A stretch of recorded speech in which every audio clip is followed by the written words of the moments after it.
Hello friends, स्वागत है आप सभी का एक बार फिर आपके अपने YouTube channel G Captain Academy पर। दोस्तों, हम लोग डिस्कस कर रहे थे UP triple S C lower PCS AGTA के जितने भी मेंस एग्जाम्स हैं यूपी ट्रिपल एस सी के माध्यम से होते हैं और कंप्यूटर में सभी में 15 क्वेश्चन आना है। तो उसी के बारे में चैप्टर वाइज सॉल्व पेपर देख रहे थे। तो आज का इसी का नेक्स्ट चैप्टर होगा जिसमें हम भविष्य के कौशल और साइबर सुरक्षा से संबंधित जो आए हुए हैं क्वेश्चन उन सभी को डिस्कस करेंगे। तो चलिए इस वीडियो को स्टार्ट करते हैं। और स्टार्ट करने से पहले अगर आप लोग चैनल पर नया अभी तक सब्सक्राइब नहीं किया है तो चैनल को सब्सक्राइब करना मत भूलिएगा, ठीक है। साथ ही साथ वीडियो को भी लाइक करते चलेगा। सबसे पहले फ्यूचर स्किल्स मतलब कि भविष्य के कौशल से संबंधित क्वेश्चन देखेंगे, फिर इसके बाद हम कुछ इसी में साइबर सुरक्षा से क्वेश्चन देखेंगे जो कि क्वेश्चन पूछे गए हैं।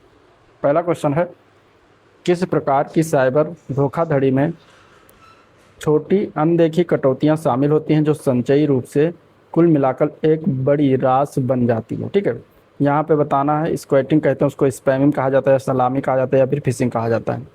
तो राइट आंसर इसका सही था सी ऑप्शन, ठीक है। उसको सलामी कहा जाता है। जो सलामी प्रकार का जो साइबर अटैक है, साइबर फ्रॉड है, ये इन्वॉल्व क्या होता है, इसमें अननोटिस डिडक्शन होता है। ठीक है, तो यहाँ पे आंसर इसका सी ऑप्शन हो जाएगा। व्याख्या देखें तो सलामी जो है एक प्रकार की साइबर धोखाधड़ी है, साइबर फ्रॉड है, जिसमें बहुत छोटी छोटी इनकम कई लोगों के खातों से काट लिया जाता है। और यह कटौतियाँ इतनी कम होती हैं कि आमतौर पर लोग ध्यान नहीं देते, लेकिन यह राशि जब जोड़ा जाता है तो जोड़कर बहुत बड़ी राशि बन जाती है। तो उसको कहा जाता है सलामी फ्रॉड, साइबर फ्रॉड।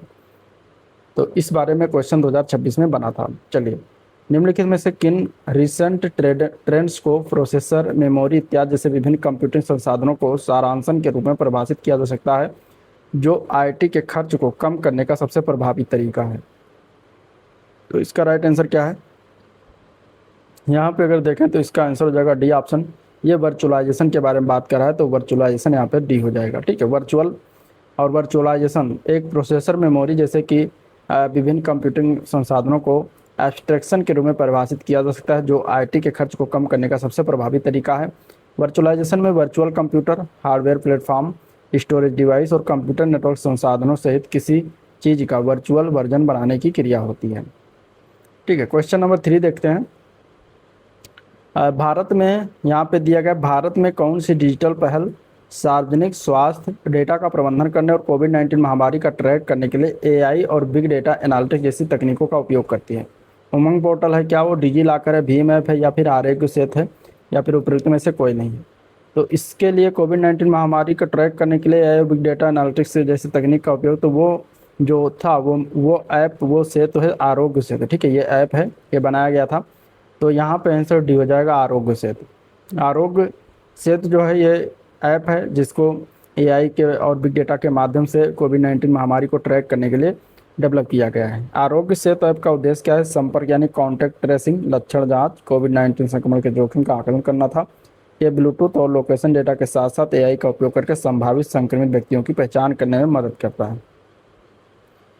अगला प्रश्न दिया गया है, consider the following statements regarding technology. कुछ इस तरीके से क्वेश्चन है जो कि रेड टेक्नोलॉजी के बारे में कथनों पर विचार करना। RAID टेक्नोलॉजी है, इसके बारे में बताना है कथन क्या सही है क्या गलत है। ठीक है, RAID टेक्निक या टेक्नोलॉजी। पहला यहाँ पे अगर हम कथन देखें तो दिया गया है कि रेड जो है कई हार्ड ड्राइव में डेटा स्टोर करके अतिरिक्त माध्यम से अधिक डेटा विश्वसनीयता प्रदान करता है। तो ये क्या सही है क्या गलत है, इसके बारे में बताना है। पहला कथन इसके बारे में सही था। ठीक है, क्यों जो होता है ये रेड टेक्नोलॉजी होता है, क्या होता है, हार्ड ड्राइव में डेटा को स्टोर करता है और अतिरिक्त माध्यम से डेटा विश्वसनीयता प्रदान करता है। दूसरा जो कथन है कि रेड विफलता के एकल बिंदुओं को खत्म करने में मदद करता है और डेटा हानि के जोखिम को कम कर सकता है, बिल्कुल सही। इसके बाद तीसरा जो इसका कथन है वो है कि रेड सिस्टम कई ड्राइव में डेटा वितरित करके रीड राइट थ्रूपुट और डेटा हानि के जोखिम को कम करता है, तो ये भी सही है। तो तीनों कथन रेड आईडी के बारे में सही था, रेड टेक्नोलॉजी के बारे में सही था। यहाँ पे इसका राइट आंसर हो जाएगा सी ऑप्शन। ठीक है, पहला, दूसरा और तीसरा तीनों सही। अब इसके बारे में जान लेते हैं रेड क्या है। देखिए, इस तरीके से एजीटीए के पेपर में पूछा गया क्वेश्चन है। रेड की बात करेंगे तो redundant array of inexpensive disk या redundant array of independent disk इसका फुल फॉर्म है। ठीक है, ये एक डेटा स्टोरेज वर्चुअलाइजेशन तकनीक होती है जो डेटा रिडेंडेंसी, प्रदर्शन सुधार या दोनों के उद्देश्यों के लिए कई भौतिक या फिजिकल डेटा स्टोरेज घटकों को या अधिक तार्किक इकाइयों को संयोजित करती है। रेड जो होता है कई हार्ड ड्राइव में डेटा स्टोर करके अतिरिक्त के माध्यम से डेटा अधिक डेटा विश्वसनीयता प्रदान करता है। ठीक है, सही है, क्योंकि कई हार्ड ड्राइव में डेटा को संग्रहित करता है, जिससे डेटा रिडंडेंसी कम मिलता है और विश्वसनीयता बढ़ती है। इसके बाद दूसरा जो बिंदु था कि रेड विफलता के एकल बिंदुओं को खत्म करने में मदद करता है और डेटा हानि को जोखिम को कम करता है।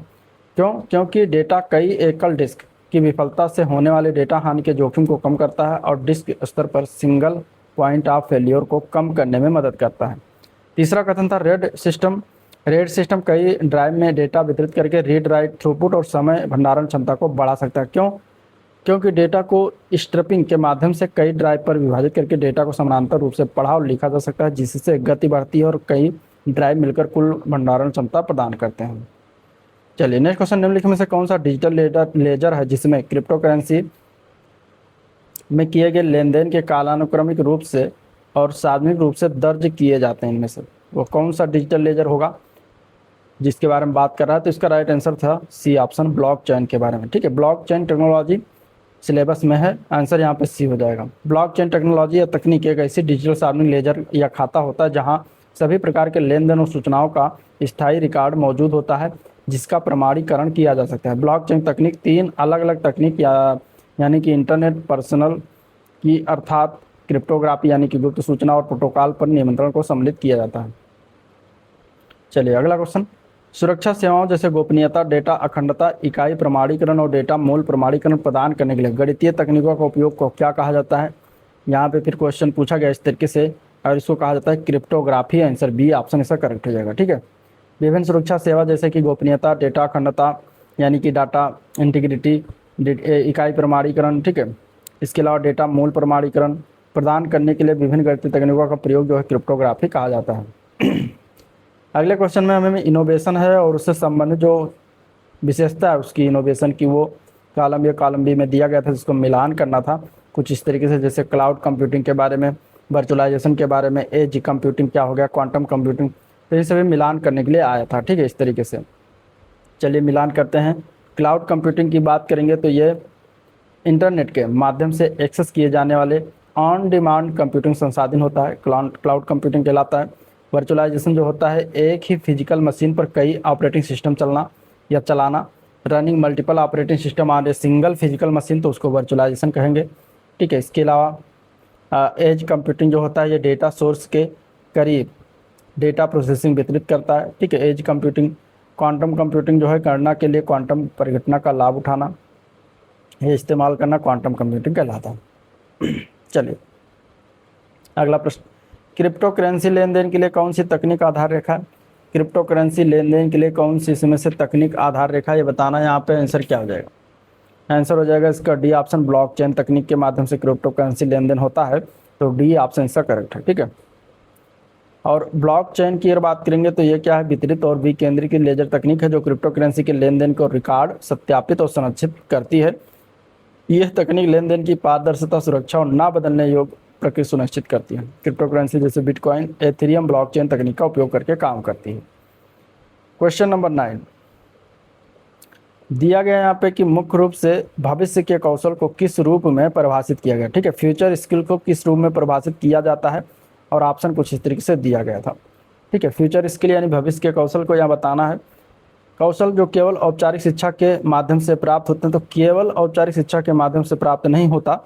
योग्यताएं जो व्यक्तियों को सरल समस्याओं को हल करने की अनुमति जो नहीं देती, ठीक है, अनुमति देती है, यानी कि सिर्फ सरल समस्याएं नहीं उसमें हल करी जाती हैं। उभरते संदर्भों में जटिल समस्याओं को हल करने की योग्यताएं होती हैं, उसको फ्यूचर स्किल मुख्य रूप से ऐसे कौशल को कहा जाता है कि उभरते संदर्भ में जो है जितनी जटिल समस्याएं हैं, जो कॉम्प्लेक्स प्रॉब्लम है, उनको हल करने की योग्यता हो तो उसको कहा जाएगा। तो यहाँ पे सी ऑप्शन इसके लिए बिल्कुल फिट बैठता है, आंसर सी हो जाएगा। ठीक है, भविष्य के कौशल जो होता है मुख्य रूप से ऐसे कौशल होते हैं जो व्यक्ति को तेजी से बदलते परिवेश में जटिल और अपरिचित समस्याओं को स्वतंत्र रूप से हल करने में सक्षम बनाते हैं। इनमें समस्या समाधान हो गया, नवाचार हो गया, आलोचनात्मक सोच हो गया, रचनात्मकता है, डिजिटल साक्षरता आ गया, अनुकूलन क्षमता जैसे गुण शामिल होते हैं। अब देखेंगे साइबर सिक्योरिटी से क्वेश्चन, कौन सा कथन जीरो ट्रस्ट सुरक्षा मॉडल के मूल सिद्धांत का सबसे अच्छा वर्णन करता है? और ऑप्शन कुछ इस तरीके से दिया गया यहाँ पे। ठीक है, इस तरीके से 5 ऑप्शन दिए गए हैं और आपको बताना है इनमें से कौन सा कथन है जो जीरो ट्रस्ट सिक्योरिटी मॉडल के सिद्धांत का सबसे अच्छा वर्णन करता है। पहला ऑप्शन है उपयोगकर्ता के प्रमाणित होने के बाद उसे दीर्घकालिक एक्सेस प्रदान करना, तो ये नहीं होगा। उपयोगकर्ता के स्थान पर प्रवाह किए बिना उपयोगकर्ता के स्थान की परवाह किए बिना प्रत्येक एक्सेस अनुरोध को लगातार वेरीफाई करना होता है, तो ये बिल्कुल जीरो ट्रस्ट सिक्योरिटी मॉडल पर जो है सबसे अच्छा वर्णन बनाता है, करता है। तो आंसर यहाँ पे बी ऑप्शन करेक्ट है। ठीक है, हर जगह पे जो है क्या वेरीफाई करना। तो जीरो ट्रस्ट सुरक्षा मॉडल का मूल सिद्धांत ही है कि कभी भरोसा ना करो, हमेशा सत्यापित करो, यही इसका सिद्धांत है। इसका मतलब है कि चाहे उपयोगकर्ता नेटवर्क के अंदर हो या बाहर हो, हर एक्सेस अनुरोध की सत्यापन और अनुमति प्रक्रिया दोहराई जाती है। ये मॉडल उपयोगकर्ता की पहचान, डिवाइस की सुरक्षा, स्थिति, स्थान और अनुरोधित संसाधनों को ध्यान में रखते हुए निर्णय लेता है। ठीक है, जैसे आपने अगर हम उदाहरण की बात करेंगे तो SBI ऑनलाइन, ठीक है, जिन लोगों का बैंक अकाउंट है ऑनलाइन अगर आप इस्तेमाल करते हैं तो वेबसाइट पर जाएंगे और जब वहाँ पे आप लॉगिन करेंगे, ठीक है, एक बार लॉगिन करेंगे, इसके बाद फिर आप जो भी काम करेंगे और अगर आपको फिर अंदर कहीं जाना, उसके इंटरनल खोले फाइल प्रोफाइल खोलेंगे तो वहाँ पर फिर आपको जो है लॉगिन करना पड़ेगा। ठीक है, तो इस तरीके से ये होता है कि जितनी बार आप इंटर करेंगे या बाहर से अंदर जाएंगे या अंदर से बाहर आएंगे, आपको लॉगिन करना पड़ेगा। तो इसको कहा जाता है zero trust security model. Computer के संदर्भ में जिस तरीके से कोई विरोधी सिस्टम में प्रवेश कर सकता है और संभावित रूप से क्षति का कारण बन सकता है, उसे क्या कहा जाता है? उसको क्या कहते हैं? तो उसका नाम है अटैक सरफेस। क्या कहेंगे उसको? अटैक सरफेस या हमला सतह कहेंगे। आंसर ए पार्ट करेक्ट हो जाएगा। ठीक है, जिस तरीके से कोई विरोधी सिस्टम में प्रवेश कर सकता है और उसे संभावित रूप से क्षति का कारण बन सकता है, उसे अटैक सरफेस कहा जाता है। एवं एक ऐसा व्यक्ति जो अपने व्यक्तिगत लाभ के लिए अन्य दूसरे व्यक्तियों के कंप्यूटर और कंप्यूटर नेटवर्क से जानकारी गैर कानूनी तरीके से उन्हें हानि पहुंचाने के लिए प्राप्त करता है, वो व्यक्ति जो है हैकर कहलाता है। क्वेश्चन नंबर 12, इनमें से कौन सा एक नियमों का सेट है जो सुरक्षा मापदंडों के आधार पर आने वाले और जाने वाले नेटवर्क ट्रैफिक को नियंत्रित करता है? तो वो होता है, ये फायरवॉल के बारे में बात कर रहा है। तो आंसर यहाँ पे बी ऑप्शन हो जाएगा, फायरवॉल। ठीक है, फायरवॉल क्या है? नियमों का एक सेट होता है जो सुरक्षा मापदंडों के आधार पर आने वाले और जाने वाले नेटवर्क ट्रैफिक को नियंत्रित करता है। ये एक नेटवर्क सुरक्षा प्रणाली है जो पूर्व निर्धारित सुरक्षा नियमों के आधार पर डेटा पैकेट की निगरानी और नियंत्रण करती है। अगले प्रश्न में फिर मिलान करना है column A column B. Column A में दिया गया स्पैम के बारे में मिलान करना है। ठीक है, फिशिंग क्या होता है, कैप्चा क्या है, बॉटनेट क्या है, सभी के बारे में मिलान करने के लिए आया था। चलिए मिलान करते हैं। स्पैम की बात करेंगे तो अवांछित बल्क ईमेल, अक्सर विज्ञापन या घोटाले जो होते हैं उनको कहा जाता है spam. Unwanted bulk email, often advertisement of scam, spam कहलाता है। फिशिंग की बात करेंगे तो दुर्भावनापूर्ण ईमेल, ठीक है, मैलिशियस ईमेल जो उपभोगकर्ताओं को संवेदनशील डेटा खुलासा करने के लिए धोखा देते हों, उन्हें कहेंगे फिशिंग। ठीक है, कैप्चा क्या है? तो मनुष्यों को बोट से अलग करने का एक परीक्षण होता है, कैप्चा कोड भरा जाता है। ठीक है, तो वही कैप्चा के बारे में पूछा गया है, जो क्या करता है? बोट से अलग करता है मनुष्य को। ठीक है, बॉटनेट क्या है? साइबर हमलों के लिए उपयोग किए जाने और समझौता किए गए कंप्यूटरों का एक नेटवर्क होता है, उसको कहते हैं botnet. Next question, question number अगला है, इनमें से बताना है कि कौन सा एक ऐसा तरीका है जिसमें ईमेल एड्रेस URL में फेरबदल करके लोगों को धोखा दिया जाता है, जबकि इसमें कौन सा उपयोगकर्ताओं से लॉगिन क्रीडेंशियल जैसी संवेदनशील जानकारी प्राप्त करने के लिए धोखा देने का तरीका है। मतलब spoofing fishing, hacking fishing, email bombing fishing, malware spoofing, इस तरीके से क्वेश्चन बना था। यहाँ पे इसका राइट आंसर क्या हो जाएगा?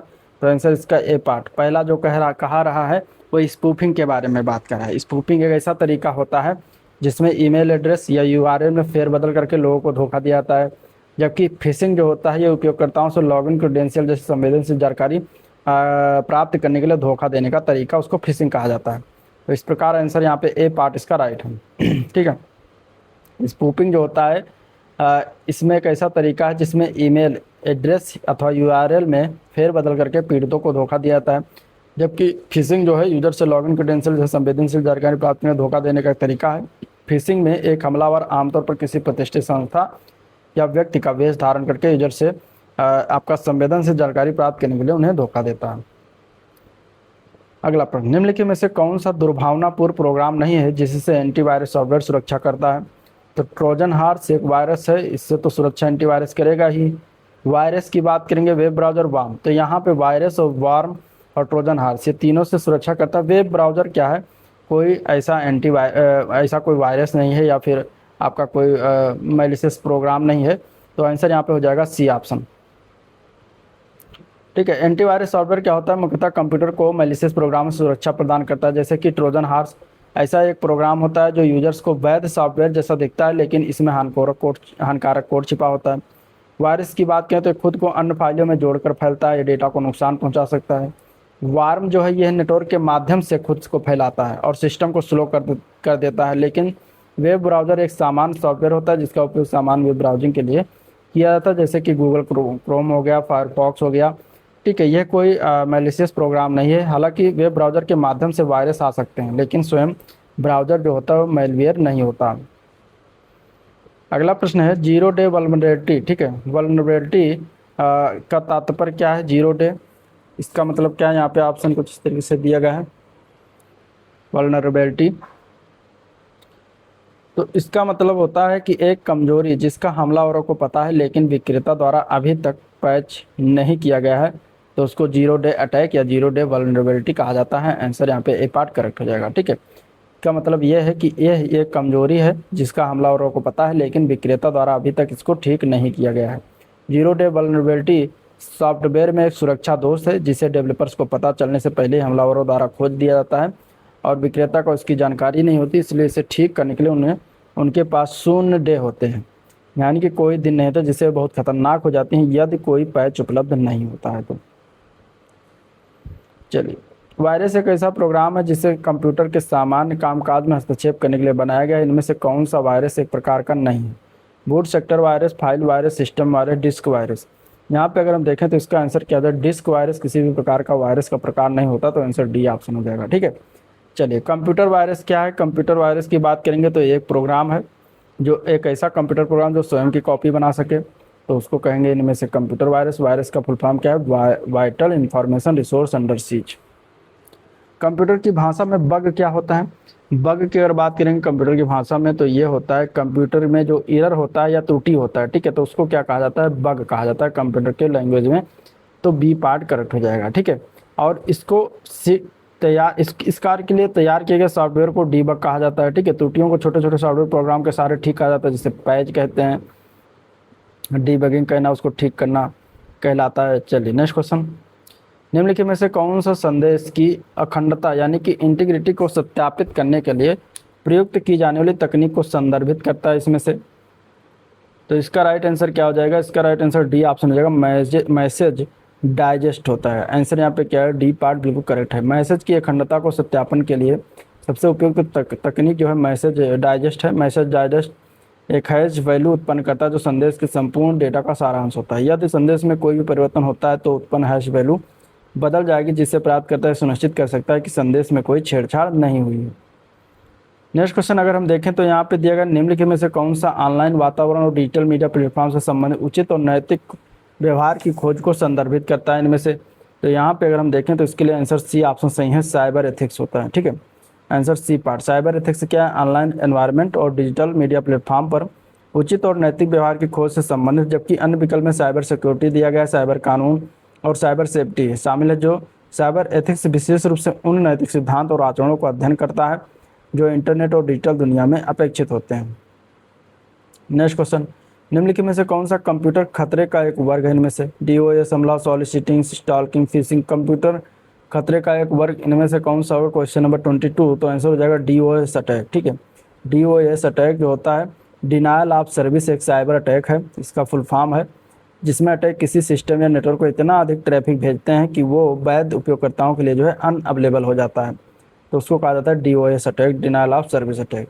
चलिए, अगला प्रश्न मिलान करना है। साइबर अटैक दिया गया, उसकी परिभाषा दी गई, जैसे रैंसमवेयर, फिशिंग, की लॉगिंग और डीडोस, इन सभी के बारे में मिलान करना था। चलिए मिलान करते हैं। रैंसमवेयर रैंसम के लिए डेटा को इनक्रिप्ट करता है। ठीक है, रैंसम मांगना मतलब फिरौती मांगना। ठीक है, आपके डेटा को इनक्रिप्ट करेगा, हैक कर लेगा, इसके बाद उसमें पासवर्ड लगा देगा, फिर आपसे पैसा मांगेगा। जब आप पैसा दे देंगे तो आपको उसका जो है पासवर्ड देगा। तो इस तरीके से प्रकार को कहते हैं रैंसमवेयर। फिशिंग जो होता है डेटा चुराने के लिए भ्रामक ईमेल आपको भेजा जाता है। की लॉगिंग जो होता है कीबोर्ड इनपुट कैप्चर करता है। ठीक है, कीबोर्ड्स के माध्यम से। डीडॉस जो होता है सर्वर पर ट्रैफिक से ओवरलोड हो जाता है, ये भी डीडॉस अटैक हो गया। अगला प्रश्न, कंप्यूटर सुरक्षा में सेंध लगाने का कार्य, कंप्यूटर सुरक्षा में सेंध लगाने का कार्य क्या कहलाता है? तो उसको कहते हैं हैकिंग करना। आंसर यहाँ पे डी ऑप्शन इसका राइट है, हैकिंग। ठीक है, चलिए नेक्स्ट क्वेश्चन है, किस प्रकार का मैलवेयर स्व प्रतिकृति बनाकर यानी कि सेल्फ रेप्लिकेट्स बनाकर पूरे नेटवर्क में फैल जाता है? किस प्रकार का मैलवेयर होता है, उसको किस प्रकार के मैलवेयर के नाम से जानते हैं? ट्रोजन। तो ट्रोजन तो होता नहीं, ठीक है। स्पाईवेयर स्पाई करता है, प्रतिकृति नहीं बनाता। टाइम बम होगा नहीं, रूट किट होगा नहीं, तो आंसर हो जाएगा उपरोक्त में से कोई नहीं, नन ऑफ दी एबव। अब यहाँ पे इसका हम व्याख्या देखते हैं। अगर हम यहाँ पे देखें तो मैलवेयर का वो प्रकार जो स्व प्रतिकृति बनाकर पूरे नेटवर्क में फैल कर जाता है उसको हम कहते हैं वार्म। ये किसी अन्य प्रोग्राम की आवश्यकता के बिना खुद को कॉपी करके नेटवर्क में फैल सकता है। ट्रोजन क्या करता है? स्व प्रतिकृति नहीं बनाता बल्कि खुद को खुद को दिखाता कि मैं एक जो है वैलिड प्रोग्राम हूँ। स्पाईवेयर यूजर की जानकारी चुराता है लेकिन स्वयं कॉपी नहीं करता। टाइम बम जो है एक प्रकार का मैलवेयर लेकिन विशेष घटना या समय पर सक्रिय होता है। रूट किट या सिस्टम को नियंत्रित करने या छिपने के लिए डिजाइन किया गया है। चलिए नेक्स्ट क्वेश्चन, प्रथम कंप्यूटर वायरस को नाम क्या है? तो उसका नाम था क्रीपर। आंसर यहाँ पे सी ऑप्शन सही है। ठीक है, क्रीपर जो है ये वायरस है 1971 में बॉब थॉमस के द्वारा विकसित किया गया। इसे प्रथम कंप्यूटर वायरस कहा गया। ये अर्पानेट पर एक प्रयोग के रूप में बनाया गया था। सिस्टम पर संदेश छोड़ता था, I am the creeper, catch me if you can. तो ये चीज़ें होगी। नेक्स्ट क्वेश्चन, निम्नलिखित में से कौन सी एन्क्रिप्शन विधि आरएसए में कार्यरत है? तो पब्लिक की, जो पब्लिक की है ये आरएसए में कार्यरत है। ठीक है, आंसर यहाँ पे ए पर है। आरएसए क्या है? एक असीमित एन्क्रिप्शन एल्गोरिदम है जो सार्वजनिक की यानी पब्लिक की और प्राइवेट की के जोड़े का उपयोग करता है। इसमें डेटा को एन्क्रिप्ट करने के लिए पब्लिक की का उपयोग किया जाता है और डिक्रिप्ट करने के लिए प्राइवेट की का उपयोग करा जाता है। अगला प्रश्न, साइबर सुरक्षा हमले के लिए क्या शब्द हैं जो बड़े पैमाने पर अटैक नेटवर्क बनाने के लिए एक साथ कई परस्पर जुड़े डिवाइस को लक्षित करता है? तो वो होता है बोटनेट अटैक। आंसर डी हो जाएगा। बोटनेट अटैक जो होता है साइबर हमला होता है। इसमें बड़ी संख्या में संक्रमित कंप्यूटर्स एक साथ किसी लक्षित नेटवर्क या सिस्टम पर हमला करते हैं। इन संक्रमित कंप्यूटर्स को बॉट्स कहा जाता है। बोटनेट अटैक का मुख्य उद्देश्य नेटवर्क के आइडेंटिटी की कमी में डालना, डेटा चोरी या अन्य नुकसान पहुंचाना होता है। निम्न में से कौन सा लॉजिक बम के लिए सही है? इनमें से लॉजिक बम की अगर बात करेंगे तो ये क्या होता है? घुसपैठियों द्वारा मालवेयर में अंतर्निहित कोड होता है। आंसर यहाँ पे सिर्फ ए पार्ट इसके लिए करेक्ट है। ठीक है, लॉजिक बम के लिए सही उत्तर है क्या? घुसपैठियों द्वारा मालवेयर में अंतर्निहित कोड। लॉजिक बम एक तरह का मालवेयर होता है। यह ऑपरेटिंग सिस्टम या सॉफ्टवेयर में एम्बेडेड होता है। यह निश्चित शर्तों को पूरा होने पर दुर्भावनापूर्ण काम करता है। वर्ष 2000 में शुरू होने वाली तिथियों के लिए कैलेंडर डेटा के स्वरूप और संग्रहण से संबंधित कंप्यूटर बग की श्रेणी क्या है? तो उसको कहा गया था Y2K। क्या कहा जाता था उसको? Y2K कहा गया था। आंसर बी ऑप्शन है। Y2K समस्या के रूप में जाना जाता है जो कि वर्ष 2000 में शुरू होने वाली तिथियों के लिए कैलेंडर डेटा के प्रारूपण भंडारण संबंधित कंप्यूटर की बग की एक श्रेणी थी। Y ईयर को और 2K 2000 को प्रदर्शित करता है। इसमें Y2K में जब सन 1999 की समाप्ति व 2000 प्रारंभ होने वाला, तब विश्व के कंप्यूटर 31 दिसंबर 1999 के आगे का साल बदल पाने में सक्षम नहीं थे। सिस्टम अगले साल के लिए तारीख और महीना बदल सकते थे लेकिन साल के 2 आखिरी अंक को छोड़कर पहले अंक नहीं बदले जा सकते थे। इस तरह 1 जनवरी 2000 को कंप्यूटर में दिखने वाली तारीख थी 1/1/1900 ही रहती। इस तरह समय काल 100 वर्ष पूर्व का दिखता। इसी कारण Y2K बग को मिलेनियम बग भी कहा जाता है जो एक प्रकार का कंप्यूटर कोडिंग की खराबी थी। अगले प्रश्न में मिलान करना है साइबर अटैक और उसकी टेक्नोलॉजी से फिशिंग, एसक्यूएल इंजेक्शन, रैंसमवेयर, ये सभी चीज़ें दी गई हैं। इसके अलावा mad in the middle MITM, तो इसके बारे में बात करना। चलिए मिलान करते हैं। फिशिंग क्या है? तो क्रेडेंशियल चुराने की भ्रामक ईमेल करना फिशिंग कहलाता है। एसक्यूएल इंजेक्शन जो होता है डेटाबेस की वल्नरेबिलिटी का फ़ायदा उठाता है। रैंसमवेयर डेटा इनक्रिप्ट करके भुगतान की मांग करता है, पैसे मांगता है, फिरौती मांगता है, रैंसम मांगता है। मैन इन द मिडिल जो है 2 पक्षों के बीच के संचार को जो है बाधित करता है। मतलब सर्वर से और क्लाइंट के मध्य ये बीच में रहकर इन दोनों की बातें सुनता है और थर्ड पार्टी को जाकर दे देता है। तो इस प्रकार मैन इन द मिडिल का काम होता है। 32 नंबर क्वेश्चन, DDoS हमला www पर एक आम साइबर सुरक्षा खतरा है। ऐसे हमलों के पीछे प्राथमिक तंत्र क्या है? यहाँ पे अगर हम बात करेंगे तो देखें तो कई स्रोतों से अत्यधिक ट्रैफिक के साथ एक लक्ष्य सर्वर को ओवरलोड करना DDoS हमले के अंतर्गत आता है। ठीक है, डिनायल ऑफ डिस्ट्रीब्यूटेड, इसका पूरा नाम क्या है? Distributed denial of service. DDoS का ये एक अटैक है जो कि एक साइबर अटैक होता है जिसमें अटैकर एक ही समय पर कई कंप्यूटर या डिवाइसेस से किसी एक सर्वर वेबसाइट या नेटवर्क पर अत्यधिक ट्रैफिक भेज देता है। इसका उद्देश्य क्या होता है? सिस्टम को इतना व्यस्त कर देना होता है कि वो वैध उपयोगकर्ताओं के लिए अनुपलब्ध हो जाए। तो ये काम होता है डीडॉस।